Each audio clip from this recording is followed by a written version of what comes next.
I gotta go to the bath. Where did you put the lavender tea?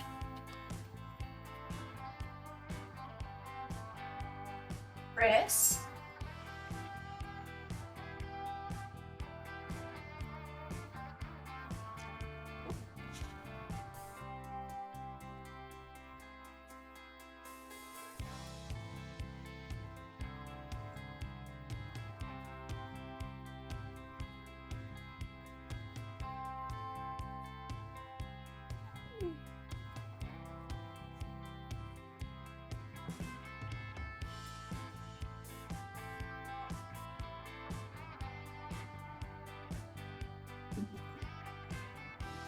Privacy, please. I'm on the toilet. Kristen, open this door. Scarlett! Get off my ass already, will you?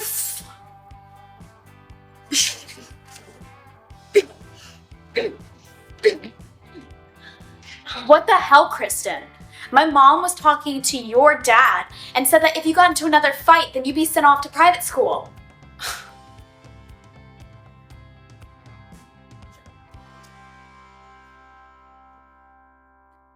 It's so typical that you're gonna rat me out.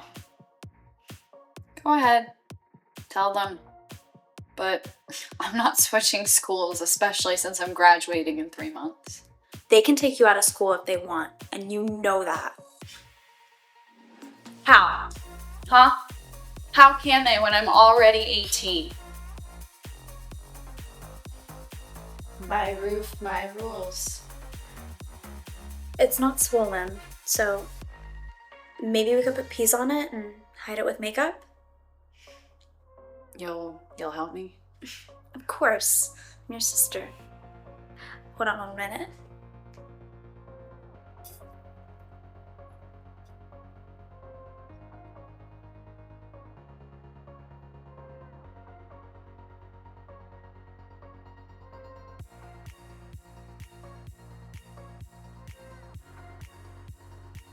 Confession of a Cheerleader announces its stakes with a title that already carries a slight wink of self-awareness, positioning itself in the register of scandal and secret-keeping.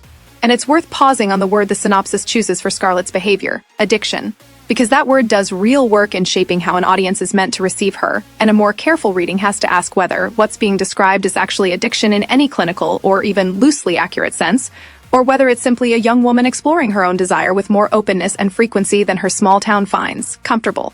Because there is a long and unflattering history of applying pathologizing language, addiction, promiscuity, insatiable appetite, specifically to women whose sexual autonomy exceeds what their community is prepared to accept. And this vocabulary tends to appear disproportionately around women's desire in general, and around queer women's desire in particular, functioning less as accurate diagnosis than as a socially sanctioned way of expressing discomfort with a woman who simply wants what she wants without shame or apology. Reading Scarlett through this more skeptical lens changes the entire emotional texture of the story, because rather than a young woman in the grip of a genuine compulsion requiring intervention, we can instead see someone who is found, in a small town that likely offers few outlets for open, unashamed queer women's community, a way of exploring her own attraction and desire on her own terms, moving through relationships with multiple women not necessarily because something is wrong with her, but because she is young, curious, and has not yet found the one connection that asks her to stop looking.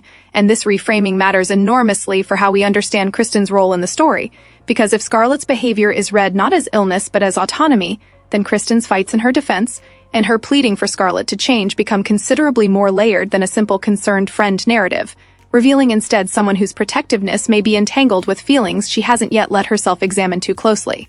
Kristen's willingness to physically defend Scarlett's honor against a small town's judgment, while remaining apparently unaware of the actual scope of what she's defending, deserves to be read as its own small tragedy of miscommunication, a portrait of loyalty operating on incomplete information, because Kristen is fighting for Scarlett's right to be respected without fully understanding, or perhaps without letting herself fully absorb what she's defending her for. And this gap between the fierceness of Kristen's advocacy and the incompleteness of her knowledge suggests a young woman who has perhaps organized a great deal of her identity around being Scarlett's protector precisely because that role, fierce, righteous, physically brave, offers a more comfortable container for her feelings than the more vulnerable position of admitting she might want something more than friendship from the person she keeps throwing punches to defend.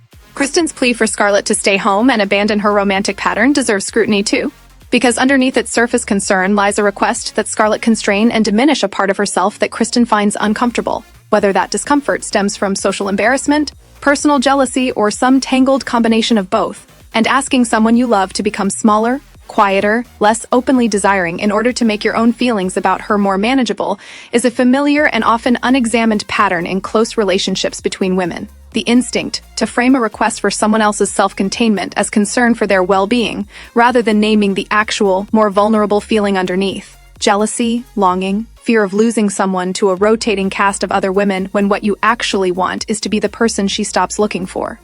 Scarlett's flippant response, suggesting Kristen donate romance to help manage her own appetite, deserves to be read not as a genuine solution, but as a deflection dressed up as a joke. The kind of quip that allows both women to avoid the much more vulnerable and much more honest conversation sitting just beneath the surface of this exchange, because Scarlett's humor here functions as armor, a way of acknowledging Kristen's request without actually engaging with what might be prompting it. Keeping the entire exchange in a register of banter rather than risking the emotional exposure of asking Kristen directly why she cares so much, why her protectiveness runs so hot. Whether her plea for Scarlett to stop is really about Scarlett's well-being at all. What would make this premise genuinely worth exploring, rather than simply playing its central dynamic for easy comedy, is a willingness to let both women eventually drop this protective banter and face the actual question hovering over their entire relationship, whether Kristen's fierce defense of Scarlett and her plea for Scarlett to settle down are actually expressions of her own unacknowledged desire, and whether Scarlett's pattern of moving through relationships with other women reflects not compulsion but an unfinished search, one that might resolve not through externally imposed restraint, but through finally recognizing that the connection she's been looking for has been standing beside her, throwing punches on her behalf the entire time, and a story willing to let this recognition surface honestly, rather than resolving through Scarlett simply agreeing to behave differently because Kristen asked her to, would offer something considerably more meaningful.